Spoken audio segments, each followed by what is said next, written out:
Emily Traw, and I'll be narrating the presentation on Saskia Sassen that was put together by Leo Van Clev, Drew Young Boulder, and myself.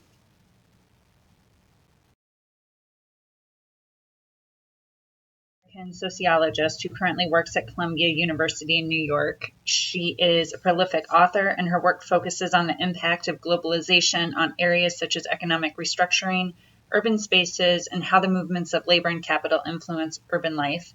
She also studied the influence of communication technology on governance and emergencies that grow out of transnationalism. Finally, she identified and described the phenomenon of the global city and was actually the one who coined the phrase. So she has been incredibly influential in the last 30 or so years in this area.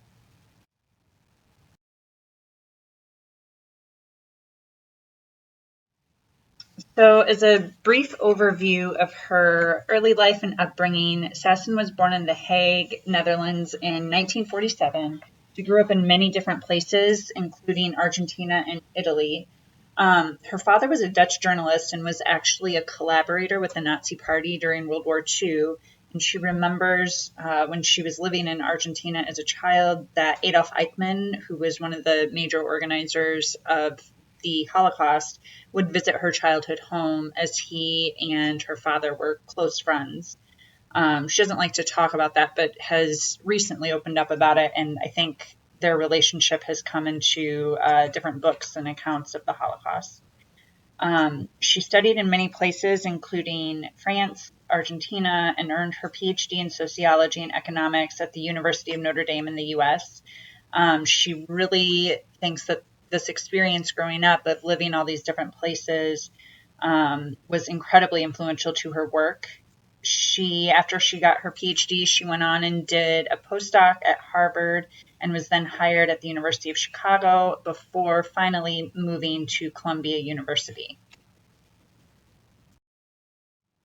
So Sassen's first major book was The Mobility of Labor and Capital. It was published in 1988.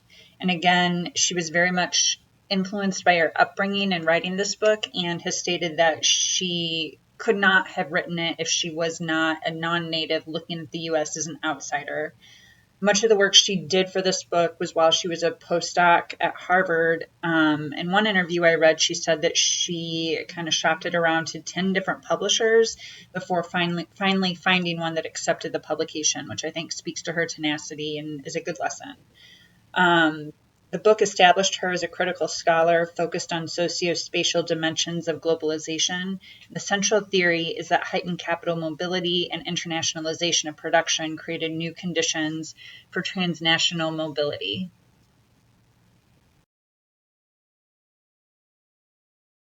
That's on this theory of the mobility of labor and capital. She theorized that as the U.S. specifically gained a presence in developing countries through establishing factories or means of production or having a military presence or some other kind of diplomatic involvement, that this then would set up a linkage between the U.S. and this developing country that would build a global and political economy. And through that linkage or a bridge, this would then mobilize and globalize a labor force, and people from this developing country would now have a way of moving from their country to the U.S. specifically.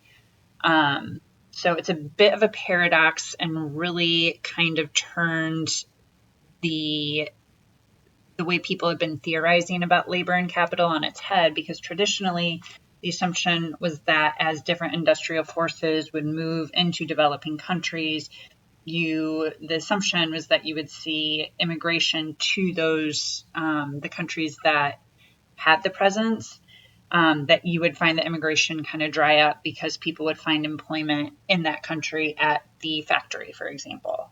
Sassen demonstrated using empirical evidence that this was not the case, and she theorized that these investments served as a bridge and established various networks that mobilized a migrant workforce. And so, for example, in the 70s and 80s, you see that the United States had significant migration from Latin America, the Caribbean, and Asian countries where the U.S. had major investments or diplomatic and or military involvement. So we see that this work really laid the groundwork for her later and most seminal work, Global Cities, as much of the migrant labor force moved to specifically global cities for service work that was created to meet the needs of these different financial centers.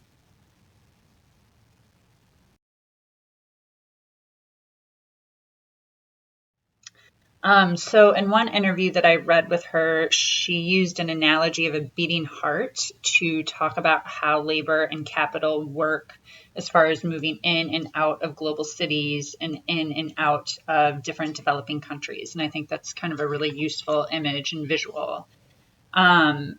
She wanted to know why some countries with poverty experienced high levels of immigration and some did not. And her idea was that immigration really starts in the boardrooms of corporations and rooms where decisions are being made when they make those decisions about where to place factories or military bases, etc.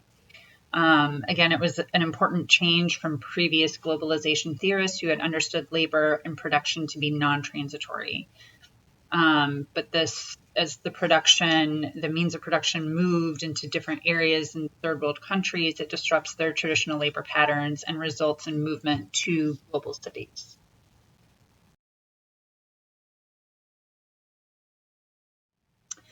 So then moving on to the global city, New York, London, and Tokyo, which was her book that was published in 1991 and was really groundbreaking and incredibly important.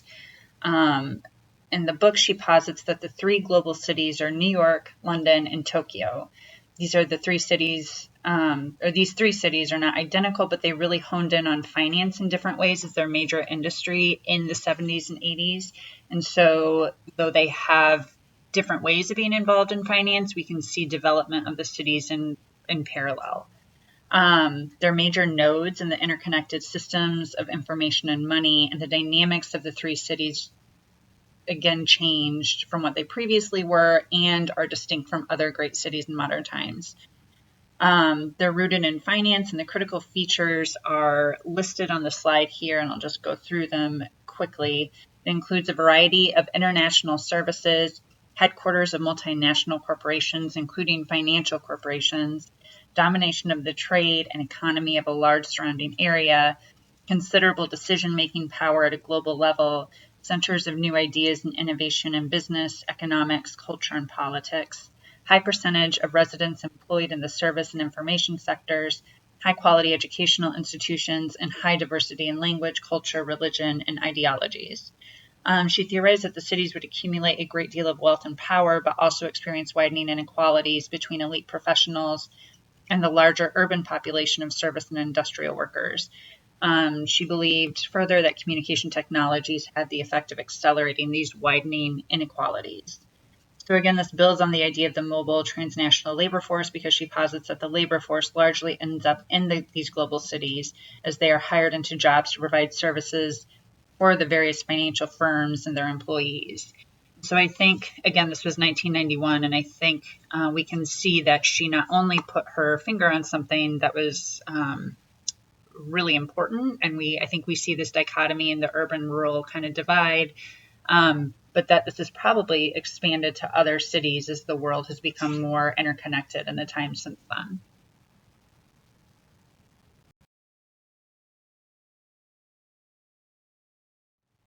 So again, the Global City was really her big book and her big contribution to the theory of the theories around globalization. And I think we can see that the term global city is used pretty generically, but you can trace it back to this work by Sassen in 1991. Since then, her major publication came in 2006, and it was Territory, Authority, and Rights. In this work, Sassen looked at the role that the nation played in the emergence of globalization. She stated the epochal transformation we call globalization is taking place inside the national to a far larger extent than is usually recognized.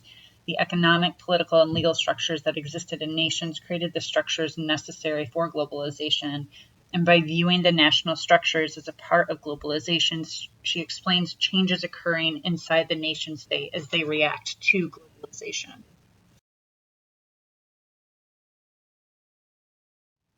So Sassen sees the emergence of smaller or more specific territory, authority, and rights that we have usually thought of as national.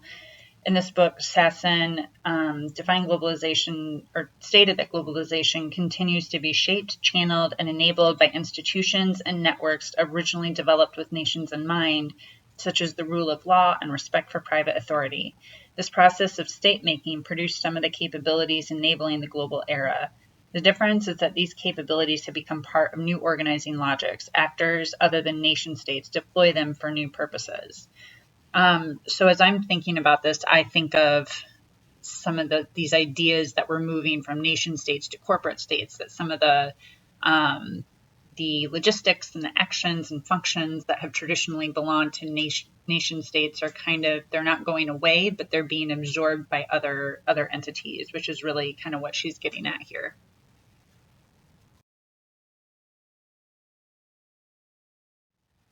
So as with a number of the theorists we have heard about during the course, Sassen is focused on high-income countries. And from this vantage point, she's explored cities, immigration, and globalization, which is helpful. But as a result of the focus, her work, especially around cities, is not necessarily generalizable in local or regional contexts.